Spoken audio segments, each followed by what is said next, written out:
And welcome everybody to our webinar today, Recruiting the Right Partners the Right Way. This is Jim Summers. As the slide says in front of you here, which hopefully all of you see, the Chief Marketing Officer with RelayWare, and I'm joined today with VP Customer Success, Tim Harmon. Tim, are you there? I am. Hi, Jim. Hello. Yeah, so we're bi-coastal today. Tim is calling in from California, and I'm here in lovely Jersey City, New Jersey. And excited to have you on board. And you're probably wondering, before we jump in, why we're talking about recruiting in the middle of the year, right? It's June here, and it's typically a conversation that's had later in the year. But a couple things is that we find time and again, from a content perspective, the thing that people keep coming back and downloading more than anything are recruitment strategies. So we are hitting it at customarily not a time that would logically make sense for recruitment, but also secondly, as you get ready for going into the summer months, maybe you're starting to think about planning for next year, maybe we're on the earlier side of helping you think through recruitment as you get ready for putting your plans together after the summer. So let's jump right into it here if we could, and my background just for a few moments here is I've been with RelayWare since last year, the end of last year. I come from the mobile side, working with companies like Antenna and FiberLink, and also in marketing automation with Responses. And again, like I said before, I'm here out of Jersey City. And Tim, you've been with us since, what, the beginning of the year, is that correct? Yeah, since the beginning of the year, and prior to that, I was the channels analyst with Forrester Research for 6 years, and I've also have over 13 years on the vendor side, primarily in marketing and channel development roles with companies like Cognos and PlanView. Yeah. So obviously you have a deep sort of base of knowledge in this, and talking with folks who are out there, people like the folks on the phone here are working through these challenges every day. So, you know, presumably each of you got some form of communications, either a press release or an email describing what we're going to talk about today. But just to reiterate, the goal is talking about recruiting the right partners. And what we mean by that is that it's not just a numbers game when you talk about recruitment. It's not just about having more and more partners, but it's making sure you have the right partners. And a lot of the market dynamics have changed in recent years. What the vendors are doing and what they're looking for from their suppliers is different. So we want to help you develop the right profiles to target key partner prospects, either net new ones or replacing the ones that maybe aren't performing to the level that you'd like them to. And we also want to help you build a communication strategy to keep them engaged. So recruiting them and keeping them engaged as well is also important, since there's a lot of folks out there, a lot of suppliers that, competitors of yours, that are also vying for their attention. So with that, let's jump right into it, if that sounds okay. And I'm going to set the stage here for a second here with a couple of slides from analyst firm Canalys. And this one we thought was very interesting. In a survey that they did, now admittedly this is an EMEA survey, a European survey, but still I think very apropos. They surveyed channel respondents here and asked them about the growth, the outlook from a revenue and sales perspective and profitability, and what the planned growth is for 2014. And you can see here 3/4 of those surveyed are planning for growth this year in 2014. So technology, again, this is primarily technology channel partners, are seeing growth happening and business transformation happening in 2014, and overall a fairly bullish outlook. Also from Canalys, a different survey, but very much related to it. When they looked at, again, in EMEA, you know, surveying different types of companies, you know, what's the outlook for the economy in Europe? It's down 3% in 2014, but asking vendors, distributors, and partners what kind of growth they see happening, you can see partners here are very much bullish about growth in 2014 and beyond.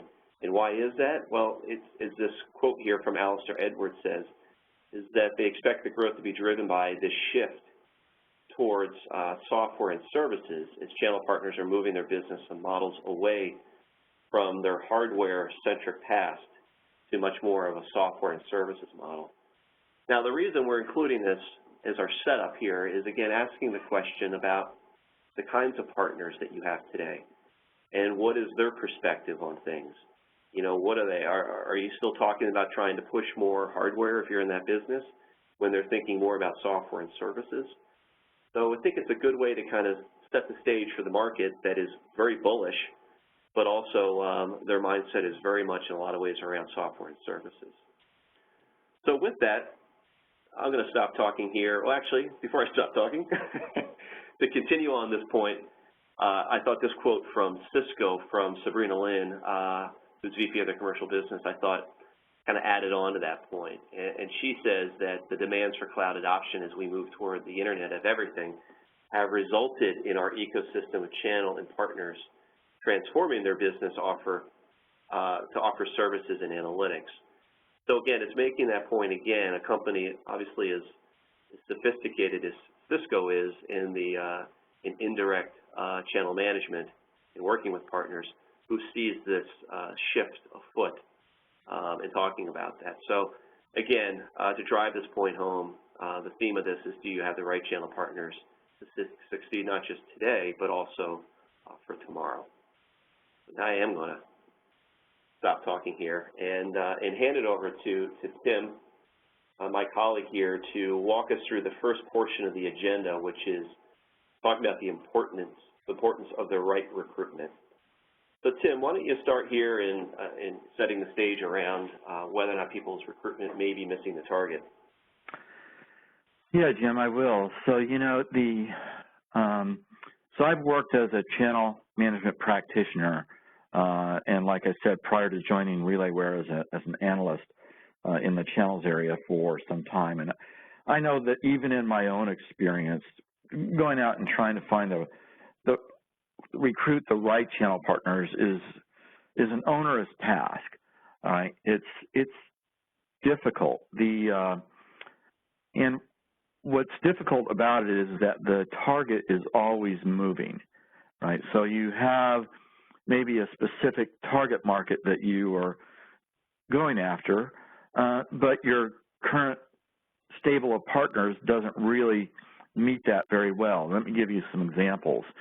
I think that most people know that the decision-making power in customers is shifting from the IT decision maker to the business decision maker. Doesn't mean that it's entirely in the hands of the business decision maker, but certainly they have a lot more influence than they did even a couple of years ago. And this is largely related to, you know, software as a service and cloud solutions being, you know, made more available and more accessible to business people without the IT organization having to get involved in an architectural implementation project.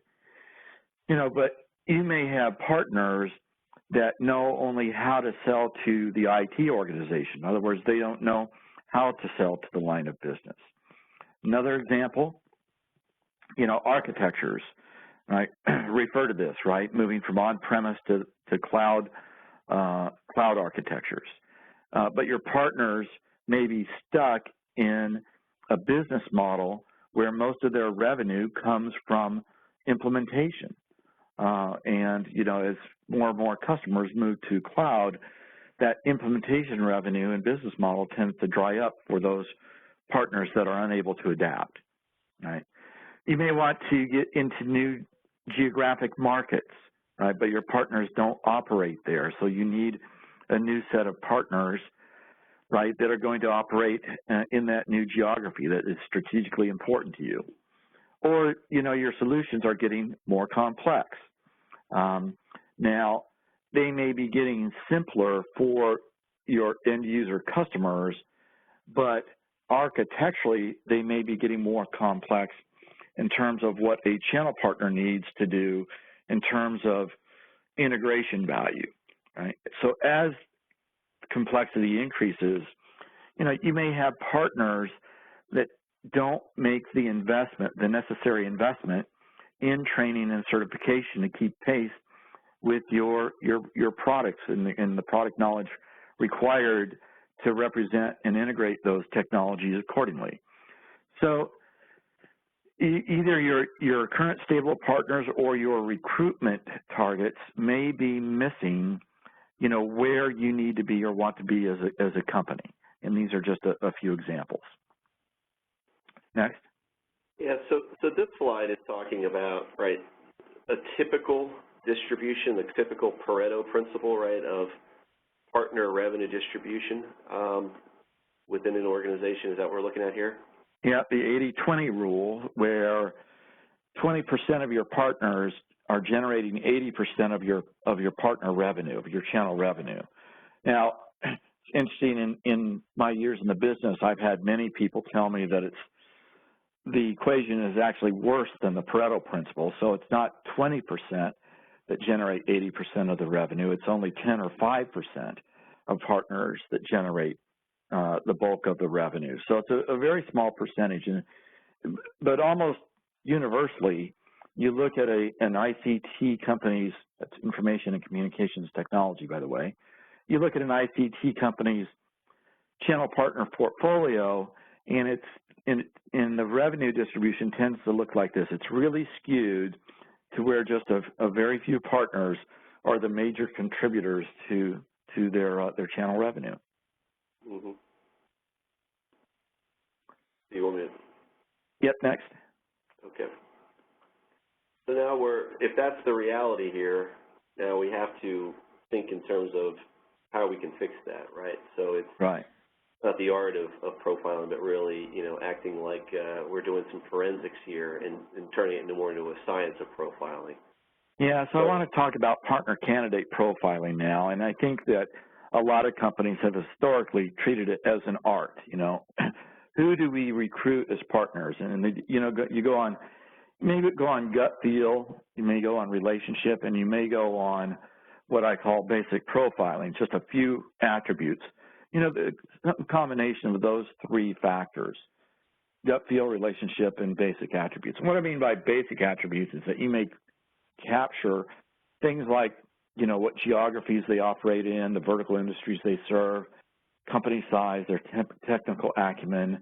And it's really not enough in today's world to go just on those basics, because if you'll click ahead, Jim, basic profiling gets you more of what I call the bottom feeders, right?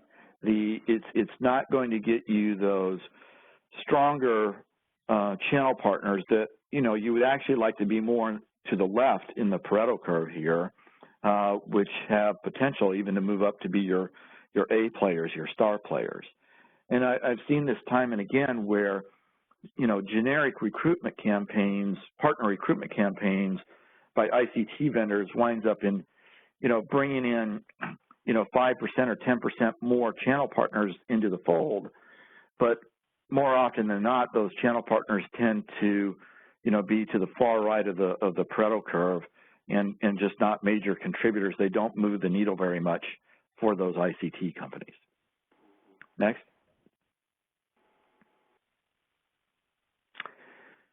So what we prescribe is advanced profiling, right? And you can go, much deeper in the sort of information that you collect from channel partner prospects. So it's instead of, just asking about company size, for example, get information about their year-over-year growth. How fast are they growing? In terms of just number of employees, find out how those employees are allocated according to their skills. What percentage are technical? What percentage are sales? What percentage are marketing?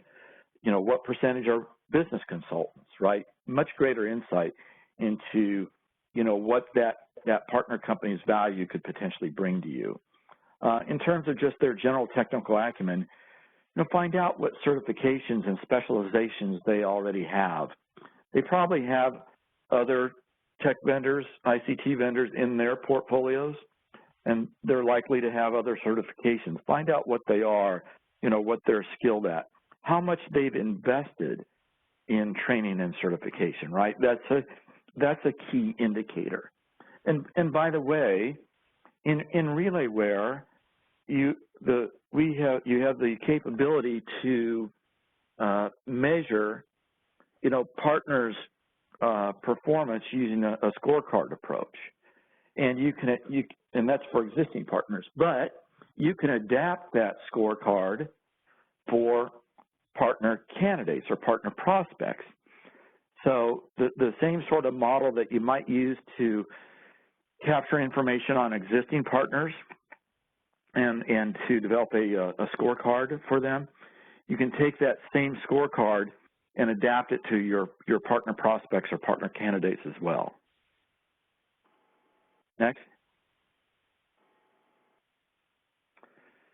And this is what advanced profiling gets you, right? It gets you more of what I call those B-plus players, right? Those B-plus partners that are going to make an immediate impact to your top line and your bottom line, both, because top line, they're going to generate more revenue. Bottom line, the more productive partners or the partners that ramp more quickly aren't as costly to support, right? So this is what advanced profiling gets you, and it gets you a much flatter curve, in fact, is what you want. And those B-plus partners, if you do a proper job of identifying and recruiting them, they really have the potential to become your A partners as well in just, a year or two. Next. Here's an example of a scoring model. I wanted to give you an idea. And again, this can be automated in RelayWare. But we've, on the left, I've articulated the criteria that may be important, to you as a company from your strategy and objectives perspective. And on the right, towards the right, you see a column called weight, and this is reflective of the capability that you would have in RelayWare. You can weight the criteria accordingly. So in this case, we're giving slightly higher weightings to, their technology specializations, and then their business model revenue, their vertical industry coverage, and how they allocate their employee skills. And then according to the information that you can get from the partners about all these different criteria, then you award them points on a 1 to 5 scale of how well they do in that. And of course, then the software will calculate what the score is and aggregate everything together to give you an overall score. In this case, it's 240 points for this particular partner candidate. What you can do is, you can plug all of your partner candidates onto a graphic that represents a heat map to show you, where your current candidate crop lies relative to your strategic objectives. Very valuable tool to give you an idea of whether your recruitment campaigns and investments are in the right area or not. Next. So again, I just want to emphasize that, you want to bust the Pareto principle, right? That should be your goal. You don't want 20% or worse, 10% of your partners generating 80% of your revenue. You want 25 or 30 or 35% of your partners that are participating in revenue contribution, major revenue contribution. So, doing the right recruitment techniques around advanced profiling, scorecarding, and the other techniques that we're going to talk about here is going to get you more of the right partners and actually let you identify and cull out the partners towards the bottom of your stack, which are actually probably unprofitable. They're probably costing you more to support than the revenue they bring in. Next. Okay, so that's very helpful, Tim. As you can see here on the agenda, now that we've talked about the profiling and the definition of the types of partners that you should be thinking of recruiting and weighting them and scoring them and so forth, the next stage of this is to build the recruitment program in the campaign, which I'm going to walk through before we get to some of our recommendations and techniques for recruitment in the next part of the agenda. But when we look at putting our marketing hat on here, you can see that's not me, but I have a hat just like that as a marketer.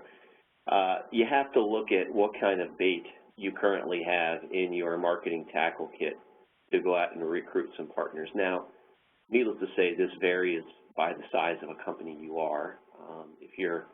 We referenced Cisco earlier. If you're Cisco, you've got quite a marketing engine behind you, but we're not all Ciscos. And you now need to look at the resources you currently have in your group. And if you're not in the marketing organization, you've got to reach out to your marketing team and say, all right, well, what's, first of all, our data look like? We spent a lot of time thinking about our ideal partner prospect. Now we need to look at our existing data and say, you know, how fresh is that data, and how far is it going to take us to find some new partners? And then you got to look at your other foundational assets, like your website, your social sort of storefront, or your social face out to the market. You know, your email tooling, webinars, events, and even PR or analyst relations and media relations, I should say. Those types of things are all the things you need to kind of look at here and seeing what you have available to you currently. But, you know, once you have a sense of that, you know, it's the classic funnel here, right, the marketing and sales funnel. And the first thing, again, is starting with the data. Now, Tim's walked us through helping you identify through your scoring model your ideal partner profile. So once you're armed with that, you need to think about creating that list. So you may need to do some data cleansing. You know, there's some companies out there. We use a company called ReachForce. There's also Hart Hanks. You know, or you're not just cleansing, you're maybe renting data as well. Companies can help you there, like a Net Prospects can help you, and they've got some really nice tooling around taking your partner profile and building into the system, putting those attributes in yourself, and building your own profile. In the channel space, there's companies like Channel Navigator who have a very deep repository of channel executives as well. But the rule you need to think about here is what we like to say is 5X. And you really need to recruit and identify 5 candidates for each partner you're looking to recruit. And it's just a general rule of thumb, because it's not just about recruit. You know, you're going to bring them through an interview process and a dating process to see if it works well from your perspective and from the partner's perspective. So again, getting back to the data to build your addressable ecosystem, you look at doing your own, you know, list brokers. Maybe you have a marketing agency that can help you with that, or other third parties, or just doing your own desk research as well and going to your sales team and seeing if there's any opportunities that are coming through that would make good candidates for you.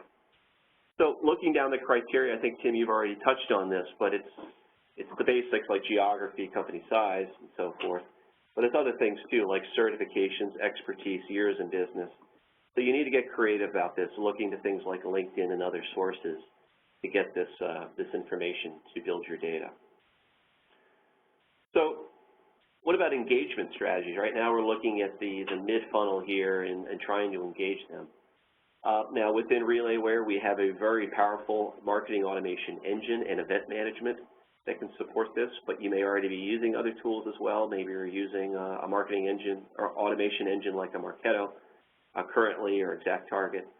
But look at these different assets that you have and start to build together the different things to build your campaigns. You really want to get your value proposition very well articulated, right? And part of that value proposition is building the business case and the financials, right? And also pulling testimonials together. There's nothing more powerful than having a customer testimonial. As a marketer here, I'm always trying to get more and more customers to advocate, and that's going to get people's attention. Knowing who your competition is and knowing what your competition looks like is obviously important, and looking at incentives and MDF and co-op. The last point here is around a marketing halo, and what we mean by that is looking here at creating broad awareness. Two well-known companies, but coming out from different vantage points, have issued press releases around the fact that they're actively building out a partner ecosystem and recruiting new partners. You know, in the case of HP, it was very much of, you know, they're rolling out a new Partner One Channel program, and they like to add more than 3,000 new solution providers to the fold.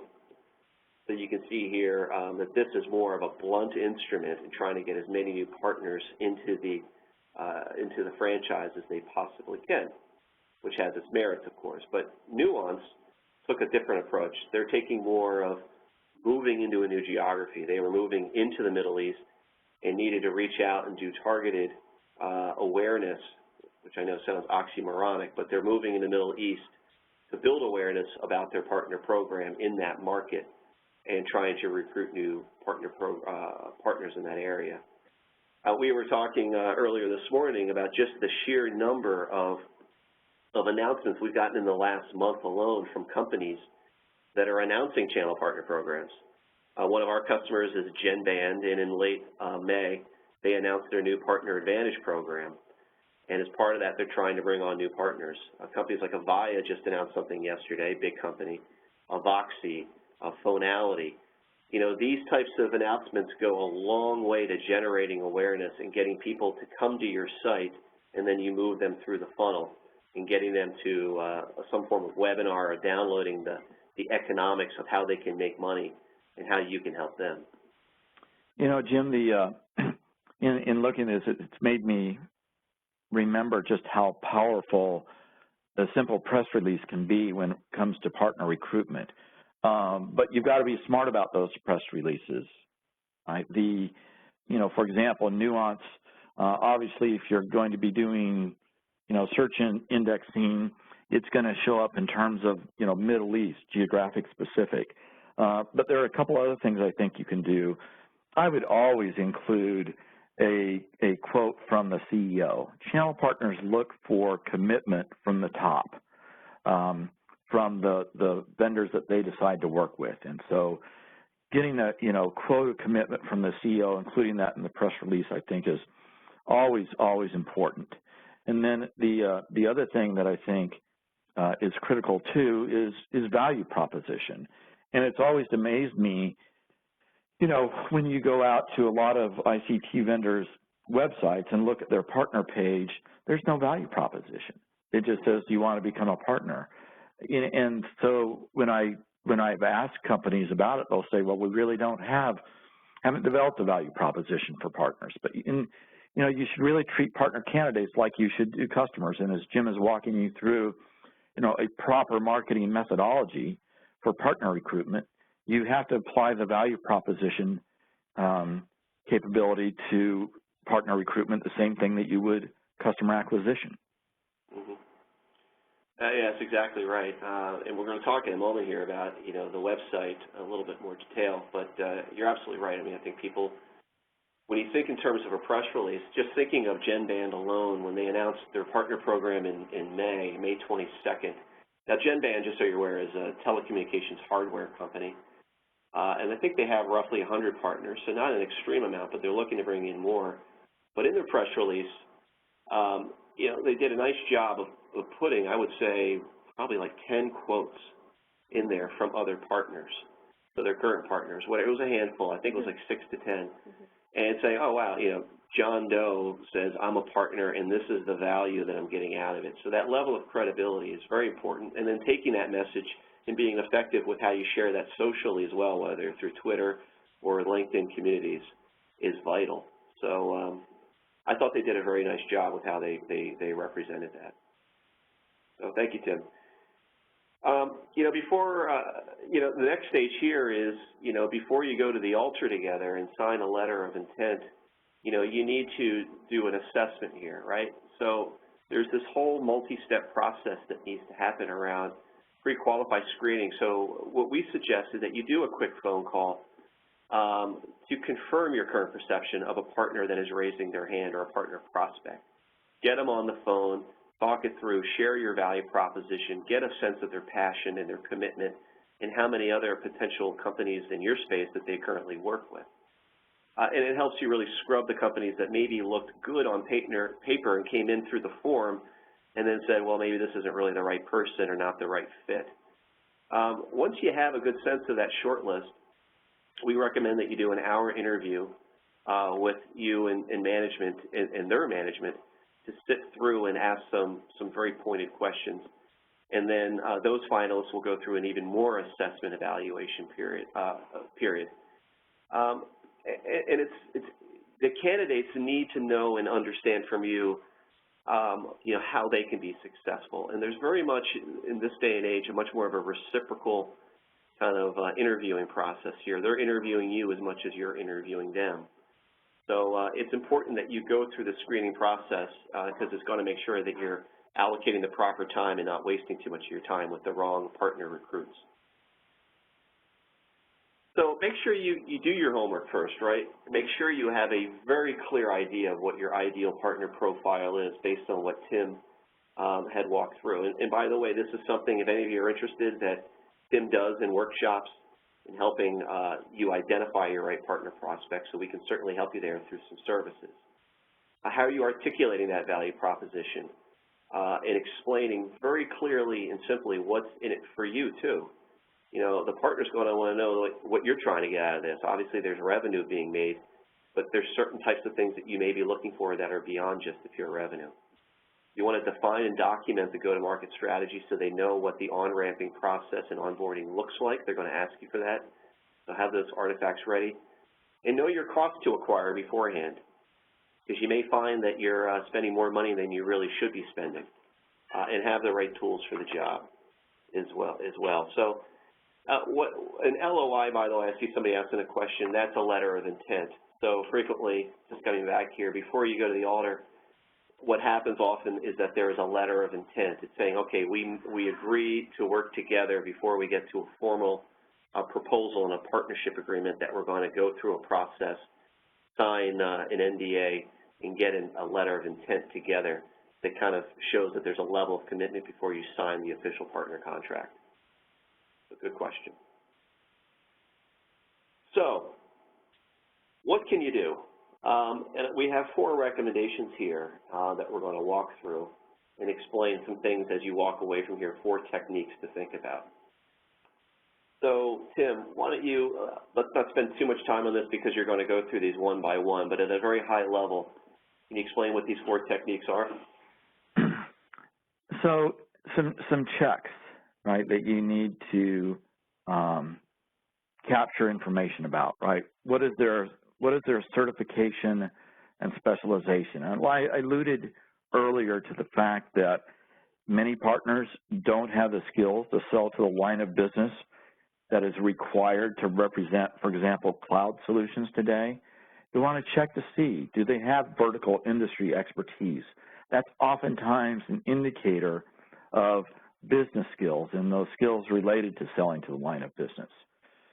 You want to check their business model. Again, I'll talk about this in some depth, but is it focused on hardware resale, systems implementation? Are their partners' business model and the services they provide representative of the way that your solutions are now delivered to customers? You'll need to check, their vendor portfolio. Right? There's, the vast majority of partners that you're going to recruit already are partners of other ICT vendors, and I'll talk to you about what you need to consider in that light. And then finally, how to look outside the box for new partners and new types of partners. Right? Again, if the vast majority of partners that are in your recruitment funnel are traditional, resellers that sell to the IT organization that are based on systems implementation as a majority of their revenue, how do we look outside the box to find different types of partners that may be more reflective and representative of your go-to-market model? Next. Let's start with the first one here and talk about specialization, if we could.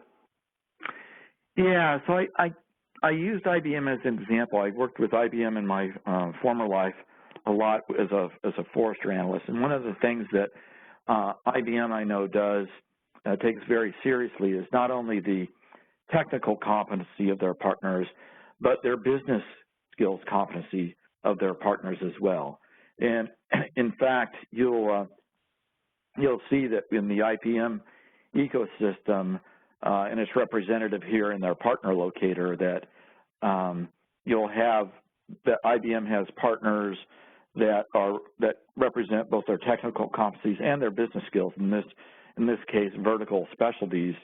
So partners that are specialized in the Smarter Cities program obviously are going to be able to speak to metropolitan government agencies and business people on how technology can help them in their particular vertical industry.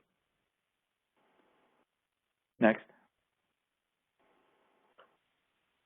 So the second one was to check their business model, and this is the data that Forrester produced from a survey of channel partners worldwide recently about how their business models are shifting. Right, so it's pretty obvious here. It's a lot of data to grok, but let me point out a couple of things. First of all, in decline. So the red arrows on the left say that channel partners are expecting to get less revenue in the future, 2 years from now, from professional services and from cloud infrastructure services, right? So that's being a provider. So the second one, being a provider of cloud infrastructure services, cloud storage or cloud computing, what happened is that you had a lot of channel partners that saw that as an easy business to get into, and so jumped into it a couple of years ago pretty quickly without thinking, and realized at the same time pretty quickly that while it's easy to get into the cloud storage business, it's pretty difficult to make money in it, particularly when you're up against some pretty big juggernauts like Microsoft, Amazon, Google, and IBM. And so we see a lot of channel partners that are actually dropping out of that business of being providers of cloud infrastructure services themselves. Now, right above it, though, you see what's increasing is they're going back into reselling cloud infrastructure services. So that's actually on the increase. So, they are certainly interested in reselling Microsoft, Google, Amazon, and IBM, and others' cloud services. Some of the others that you see that are really ramping up, reselling cloud infrastructure services, like I said, being a provider of managed services that's been on a healthy uptick in terms of year-over-year growth for probably the last 5 or 6 years, that more and more partners are in the getting into the managed services business, where they can use remote monitoring and management tools to administer a customer's systems remotely. And it really plays well with kind of the cloud trends that are going on today as well. So, in general, channel partners' business models are becoming more diverse, and it's this sort of diversity that you should be looking for, right? You should be asking for what their business model revenue breakdown is, just in terms of percentages, so that you can be assured that they have the proper diversity as the market continues to change. Next. You want to check their vendor portfolio, so the number of vendors in their portfolio that they already have, the types of vendors in their portfolio. So are they complementary or are they competitive? Right? If you're a security vendor, do they already have 2 other security vendors that they represent? Might be different than if they are if they have networking or data center vendors in their portfolio, where security can actually provide a very good complement for them. And then finally, you should try to find out the wallet share distribution of vendors in their portfolio. So they may have 5 or 6 or 8 vendors in their portfolio. Is it skewed all towards one of those 8, or is the wallet share distributed fairly evenly? And I want to take a moment, because I oftentimes get this question. I'm going to anticipate that this question's going to pop up at the end, because it usually does. It's, how do we get wallet share information and all this other type of advanced profiling information that you prescribe for your scorecard model? Well, there's oftentimes ICT vendors will apply incentives for their channel partners, and oftentimes they apply those incentives for, a time-bound sales program to sell a particular product in 3 months. But you can apply incentive strategy much more broadly, right? You can incentivize channel partners to be more engaged with you, to invest more in training and certification, and you can even extend that incentive strategy to your partner candidates that you're trying to recruit. So in this case, and what we've helped a number of our customers do is employ an incentive framework for partner candidates, whereby the more information that they provide during the recruitment process, once they onboard, they actually are getting, in one case, significant discounts on training, or in another case, they're actually getting, from the very get-go, a market development fund account, which is 50% larger than what a partner is that doesn't provide that sort of information. So we've got a couple of customers that are really applying some innovative incentive strategy techniques to actually incentivize partners to give them the information they need to do a proper recruitment profiling of them. Next. And this is data, so this is data from BAPTI that actually shows the number of vendors that partners have in their portfolio, right? So a channel partner company, the headline here, the average is 8. On average, channel partners have 8 vendors that they represent to their customers that are in their portfolio, right? And so again, you can ask, what is the wallet share? So if you have 8 vendors in your portfolio, is it evenly distributed, or is it skewed, towards one? That might be indicative of something. If it's heavily skewed towards one, if they add you to their portfolio, are you going to get much attention? And your immediate reaction might be probably not, but you can look deeper than that, right? What if that 80% wallet share to a particular vendor is very closely related to what your solution area is? Then that actually might be advantageous to you. So again, this is indicative of what you can get at if you take more of an advanced profiling and apply some of the scorecarding principles and techniques that RelayWare has to offer to your recruitment process. Next. So just looking to the fourth one here, looking outside the box, we've talked about a lot of things today, building your profiles, marketing to them. We've touched on a few of these already, but it's worthwhile to really think creatively about finding those partner recruits through other types of methods like sniffing around the websites, but really getting into the social sites as well. We talked about LinkedIn and Inside View. We also find that a lot of our clients have success even looking at the industry accolades and awards and looking down those lists, which are all available online as well. So there's other things that can be done to really think outside the box and to try to, not just go out and acquire or rent data and what have you, but to look at other approaches.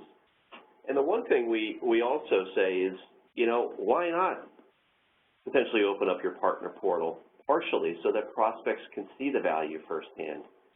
I mean, you don't see that happening too much, and we admittedly don't see it happening all that much today. But we're having conversations with a lot of our customers about opening up the portal to see some of the initial value that a partner would get through, whether it's collateral or the training and certification. Give them a taste of what's available to them, because they're going to want to see that you're committed to this and you're supporting this, you're investing in this, and you're keeping it current. So there are ways for people to come in and sign in and give them access to see what the portal and all the content looks like, and that allows you to see what they're doing and to tailor your conversations around the things that they're looking at as well. And again, this is something that we can enable through RelayWare to open that up as well. Yeah, RelayWare has the capability to provide a limited view of your partner portal, so where some of the capabilities that you might grant to your partners would not be, visible to your partner prospects. It's very, very easy to do. Now, I can't emphasize enough how important I think this is, that the point that Jim's making about this as a potential recruitment tool, very important recruitment tool. I mean, again, coming from Forrester, one of the things I think Forrester emphasizes is we are, in the age of the customer, and today it's all around customer experience. And that applies to partner recruitment too. And this is really a concrete example of partner experience that you can utilize to bring on board the right partners. Right. Exactly. So just to summarize here before we open it up, to recruit the best partners, you need to have a variety of different things. We've talked a lot today about the processes and the systems, but we have to recognize, it begins very much with your product or service. Obviously, you need the best product or service.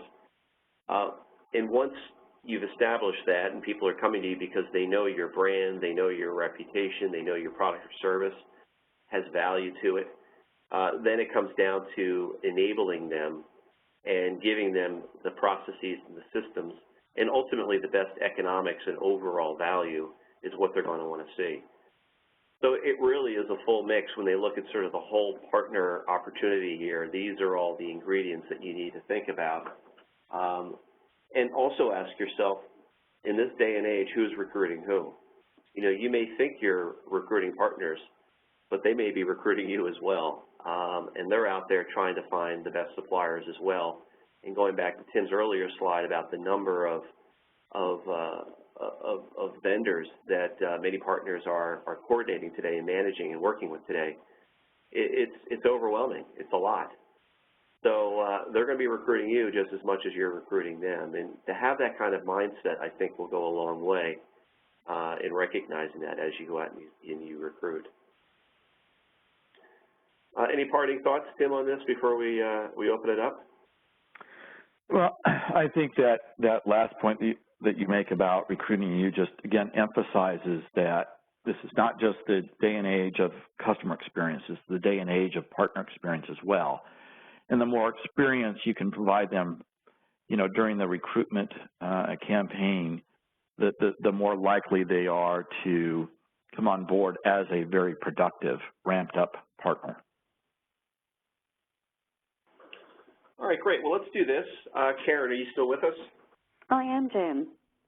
You want to throw some questions that are coming in? Yeah, in fact, as we've gone along, we've had quite a few come through, most of which you've covered, including Tim's crystal ball gazing around the wallet share, so well done on that one, Tim. But there is one that's come in sort of towards the end, which might be a bit of a reiteration of what you've already said, but just maybe for Tim, just to be clear, can the process of profiling be automated? Yes, it can.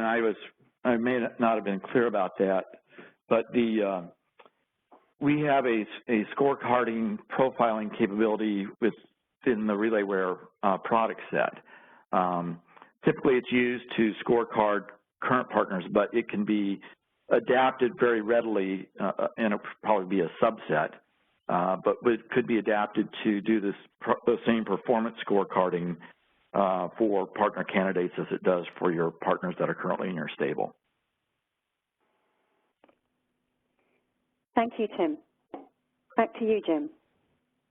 Okay, yeah, in the interest of time here, we realize that we're already at 45 minutes here. So as you can see here on this slide, if this has piqued your interest and you want to learn more, you have a variety of different options. You can download the white paper if you haven't done so already, which is available on our website.